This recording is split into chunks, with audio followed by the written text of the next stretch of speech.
ভাৰত ভূটান সীমান্ত স্পৰ্শ কৰি থকা পানেৰী বিধানসভা সমষ্টিত ৰাজ্য চৰকাৰে বিগত ৩ বছৰত ৰাজ্য চৰকাৰৰ ধ্বজাবাহী আঁচনিসমূহৰ অধীনত প্ৰায় ১,০০০ কোটি টকাৰ বিভিন্ন উন্নয়নমূলক কাম পূৰ্ণগতিত অব্যাহত ৰাখিছে। ৰাজ্যৰ সৰ্বাংগীন উন্নয়ন তথা বিকাশৰ প্ৰয়াস হিচাপে আৰম্ভ কৰা বিকাশ যাত্ৰাৰ অধীনত আজি অসম বিধানসভাৰ অধ্যক্ষ তথা পানেৰী সমষ্টিৰ বিধায়ক বিশ্বজিৎ দৈমাৰীয়ে সমষ্টিটোৰ খালিংদুৱাৰ পৰিষদীয় সমষ্টিৰ বৃহৎ টংলা অঞ্চলৰ বিভিন্ন উন্নয়নমূলক আঁচনি উদ্বোধন কৰে। অধ্যক্ষ দৈমাৰীয়ে টংলা মহাবিদ্যালয়ৰ হৈ টংলা বগৰীবাৰী পথৰ মেৰামতি, টংলা টাউন ৰোড আৰু ড্ৰেইনৰ আধাৰশিলা, টংলা পলাশগড় পথৰ পৰা বৰজলা কৃষ্ণগুৰু মন্দিৰলৈ যোৱাৰ পথৰ আধাৰশিলা আৰু MB পথৰ পৰা নিজ হস্তপাৰালৈ পথৰ আধাৰশিলা স্থাপন কৰে। ভাষণত প্ৰধানমন্ত্ৰী নৰেন্দ্ৰ মোদী আৰু মুখ্যমন্ত্ৰী ডক্টৰ হিমন্ত বিশ্ব শৰ্মাৰ নেতৃত্বত ৰাজ্যৰ বাবে ৰূপায়িত ধ্বজাবাহী আঁচনিসমূহে শৈক্ষিক, অৰ্থ-সামাজিক আৰু যাতায়াত দিশত উন্নয়নৰ ত্বৰান্বিত কৰিছে। জনসাধাৰণৰ জীৱন ধাৰণৰ মান উন্নত হৈছে। সেয়ে দেশৰ আৰু সমাজৰ বিকাশৰ যাত্ৰা সফল কৰাৰ বাবে উন্নয়নৰ বাবে জনসাধাৰণে বিজেপি মিত্ৰজোঁট চৰকাৰৰ সমৰ্থন জনোৱা উচিত বুলি মন্তব্য কৰে। তেওঁ টংলা নগৰবাসীৰ বাবে ৪৪ কোটি টকাৰ নগৰ পানী যোগান আঁচনি, ৪.৫০ কোটি টকাৰ পৰিদৰ্শন বাংলা, নগৰ সভাগৃহ আৰু টংলা মহাবিদ্যালয়ত অডিটৰিয়াম নিৰ্মাণৰ বাবে ১০ কোটি টকাৰ আবণ্টন দিয়াৰ কথাও ঘোষণা কৰে। এতিয়া কৰিবলৈ লৈছোঁ আমাৰ সকলোৰে শ্ৰদ্ধাৰ মুখ্যমন্ত্ৰী ডক্টৰ হিমন্ত বিশ্ব শৰ্মা ডাঙৰীয়াৰ আশীৰ্বাদত আৰু তেখেতৰ সহায়ত আমি এইবাৰ পানেৰী সমষ্টিত আজি সেই ৩ বছৰ নহওঁতে আমি টংলা টাউন এৰিয়াত বহুত আমাৰ আঁচনি আছিলে আৰু যিবোৰ টেণ্ডাৰ হৈ পেলাই এতিয়া কাম কৰিব। আমি বহুতে আৰম্ভ কৰি দিলোঁ। আমাৰ 12টা ড্ৰেইনৰ আঁচনি আছিলে, সেইটো আমি সকলোতে আজিয়ে আৰম্ভ কৰি দিলোঁ। আৰু টংলা টাউনৰ সংযোগী পথ আমাৰ ৪-৫টামান আছিলে, সেইটো আমি আৰম্ভ কৰি দিলোঁ। এটা গৌৰৱ পথ, এইটো আমি আৰম্ভ কৰি দিছোঁ। তাৰপিছত কেইটামান টংলা টাউনৰ বাহিৰত আমাৰ ৰাস্তা আছে, ৱাৰ্ডৰ বাহিৰত, সেইটো আমি কৰিছোঁ। এইবাৰ আমি টংলাত বহুতখিনি আঁচনি দিব পাৰিছোঁ। ৪৪ কোটি টকাৰ আমাৰ পানী যোগান আঁচনি এতিয়া চলি আছে। ডিচেম্বৰ মানৰ ভিতৰত খোৱা পানী আমি দিব পাৰিম। আমাৰ টংলাত IB নতুনকৈ আমি কনষ্ট্ৰাকশ্যন কৰিছোঁ প্ৰায় ৪.৫ কোটি টকাৰ, সেইটো কাম আমাৰ চলি আছে। টাউন হল টংলাত এতিয়া হ'বলৈ গৈ আছে, গতিকে অতি শীঘ্ৰে হ'ব IBৰ কাষতে, গতিকে সেইটোও আমি পালোঁ আবণ্টন। ইয়াৰ পিছত আমাৰ কিছুমান স্কুল কলেজ, তাত আমি ফাণ্ড পালোঁ। টংলা কলেজত আমি 10 কোটি টকা পালোঁ, তাৰে 5 কোটি টকা আমাক অলৰেডি ফাৰ্ষ্ট ইনষ্টলমেণ্ট হিচাপে মুখ্যমন্ত্ৰী ডাঙৰীয়াই দি দিলে।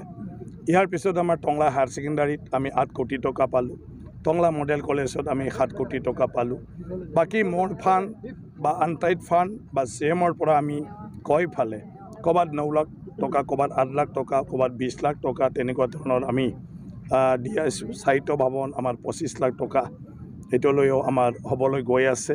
বাকী টংলা টাউনৰ মাজমজিয়া দি ওদালগুৰি মানে বেংবাৰীৰ পৰা হয় আমাৰ চাৰ্কেল অফিচ, এইটো ৰাস্তাই দি যাব। তাৰপিছত ভেৰগাঁও নাওকাটালৈকে 115 কোটি টকা আমাৰ হৈ গ'ল আছাম মালাত। আৰু মুখ্যমন্ত্ৰী 10 মাৰ্চত ভেৰগাঁৱত আহি ইয়াৰ শুভাৰম্ভ কৰিব। বগামাটিৰ পৰা খাগৰাবাৰী হৈ পালে ভেৰগাঁও হয় টংলা সংযোগ হ'ব। 135 কোটি টকাৰ কাম নিশ্চিত আঁচনিৰ আণ্ডাৰত মুখ্যমন্ত্ৰী ডাঙৰীয়াই যিটো আমাক দিলে, ইয়াৰো আমাৰ আৰম্ভ হ'ব। টেণ্ডাৰ হৈ চব ক্লিয়াৰ হৈ গ'ল। তাৰ বাদেও আমাৰ তেনেকুৱা বহুত আঁচনি আছে যে সেইবোৰ আঁচনি মুখ্যমন্ত্ৰী ডাঙৰীয়াই সেইদিনা শিলান্যাস কৰিব। ডাঙৰখিনি, সৰুটো মই কৰি আছোঁ। গতিকে 1000 কোটিতকৈ বেছি টকাৰ আঁচনি আমাক মুখ্যমন্ত্ৰী ডাঙৰীয়াই পানেৰী সমষ্টিত দিলে। তাৰ কাৰণে মই তেখেতক আন্তৰিক ধন্যবাদ জনাইছোঁ। পানেৰী অঞ্চলৰ ৰাইজৰ হৈ ফালে উত্তৰ অঞ্চলত খোৱা পানীৰ যথেষ্ট অসুবিধা, তাত বৰিং কৰিও পানী নাপায়। আমি আজি ভূটানৰ পৰা প্ৰায় 170 কোটি টকাৰ প্ৰজেক্ট এতিয়া কৰি আছোঁ, যিটো ডিচেম্বৰ মানৰ ভিতৰত গোটেই এলেকাত 25,000 পৰিয়ালে উত্তৰ অঞ্চলত UT ৰোডৰ উত্তৰ ফালে গোটেই পানী পাই যাব। গতিকে তেনেকুৱা আমি এতিয়া যিমান পাৰোঁ চেষ্টা কৰিছোঁ কি বহুত বছৰ এই অঞ্চল বিভিন্ন আঁচনিৰ পৰা বঞ্চিত হৈ আছিল আৰু সঠিকভাৱে কোনেও সেইটো ভালদৰে উপস্থাপন কৰিব পৰা নাছিল। আৰু সংযোগক্ৰমে আজি যিমান মন্ত্ৰী ডাঙৰীয়াসকল আছে, মোৰ চবে চিনাকি, মোৰ চবে ক্লজ। মুখ্যমন্ত্ৰী ডাঙৰীয়া তেওঁক সদায় 2001 পৰাই মই একেলগে পাই আহিছোঁ, একেলগে কাম কৰিছোঁ। গতিকে মই যিখিনি ৰাইজৰ পৰা শুনিছোঁ, ৰাইজে যিখিনি দুখৰ কথা কৈছে, সেইটো মুখ্যমন্ত্ৰী ডাঙৰীয়া আৰু মন্ত্ৰী ডাঙৰীয়াসকলৰ লগত কথা পাতি অনুৰোধ কৰিছোঁ। সেই অনুযায়ী তেখেতসকলে আমাৰ সেই প্ৰয়োজনবিলাক, সেই আঁচনিবিলাক চেংচন কৰি দি আছে। গতিকে এনেকুৱাকৈ যদি গৈ থাকে, মই ভাবোঁ মোৰ 5 বছৰ টাৰ্মত সব কাম হৈ যাব। ইয়াৰ পিছত আৰু মোৰ দৰকাৰ নাই, আৰু মানে বেকাৰ হৈ যাম পিছত কাম কৰি আছোঁ। এতিয়া চবতকৈ টংলাৰ আশে পাশে মংগলদৈলৈকে প্ৰব্লেম হৈছিলে, জালিমুখ মানে কিবা ভাঙি যোৱাৰ কাৰণে মাথাউৰি। এতিয়া জালিমুখটো আমাৰ বন্ধ হ'ল, 15 কোটি টকা আমাক দিছিলে, আৰু এইটো কাম সম্পূৰ্ণ হৈ এতিয়া জালিমুখ মানে বান্ধটো বন্ধ হ'ল। আৰু সেইটো হোৱাৰ লগে লগে আমাৰ যথেষ্ট এই যোৱাবাৰ যিটো মানে ফ্লাডৰ ছিজন আছিলে, সেই ফ্লাডৰ ছিজনত বহুতখিনি আমাৰ ৰক্ষা পৰিছে। তাৰ বাদেও আমাৰ মানে কিছুমান আমি ডাঙৰ ডাঙৰ প্ৰজেক্ট দিছোঁ, আৰু মানে মুখ্যমন্ত্ৰী ডাঙৰীয়া অলৰেডি নিৰ্দেশ দিছে, আৰু পীযুষ হাজৰিকা ডাঙৰীয়া নিজে টেক আপ কৰি আছে। গতিকে সেইবোৰো পৰ্যায়ক্ৰমে হ'ব।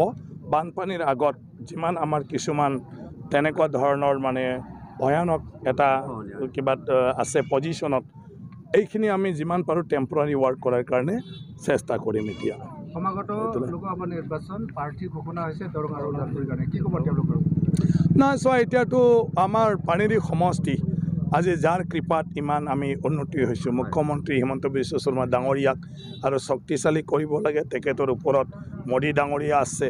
গতিকে মইতো মোৰ সমষ্টি মই বিচাৰোঁ মানে পুনৰবাৰ মোদী চৰকাৰ হ'ব লাগে, আৰু মুখ্যমন্ত্ৰী ডাঙৰীয়া মোদী ডাঙৰীয়া মিলি ফালে যাহাতে আমাৰ পানীৰিত আজি 1000 দিছে, আৰু যেন 5000 কোটি টকাৰ আঁচনি আৰু আমাক দিব পাৰে। গতিকে সকলো ৰাইজে আমি উন্নয়নৰ হকেহে ভোট দিব লাগে, আৰু যিটো আজি অকল ৰাস্তা পদূলি নহয়, আমাৰ ব্যক্তিগত জীৱনলৈকে চৰকাৰে আজি বিভিন্ন আঁচনিৰ দ্বাৰা আমাক উপকৃত কৰিছে। আজি অৰুণোদয়ৰ পৰা সেল্ফ হেল্প গ্ৰুপবিলাকক আমাৰ লাখপতি বাইদেউ না কি কৰিব ওলাইছে, চবে 10,000কৈ পাব, পিছত 25,000 পাব, তাৰপিছত 5 লাখ টকালৈকে লোন ল'ব পাৰিব।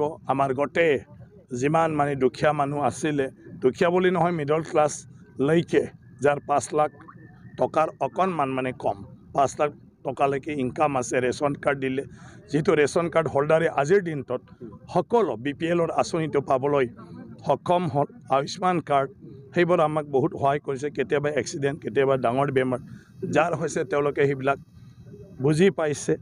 গতিকে ইয়াৰ পিছত যিটো আৱাস যোজনা আছিলে ঘৰ, গতিকে ঘৰটো শেষ হৈছিলে, কিন্তু মোদী ডাঙৰীয়া আৰু হিমন্ত বিশ্ব শৰ্মা ডাঙৰীয়া আজি ঘোষণা কৰিছে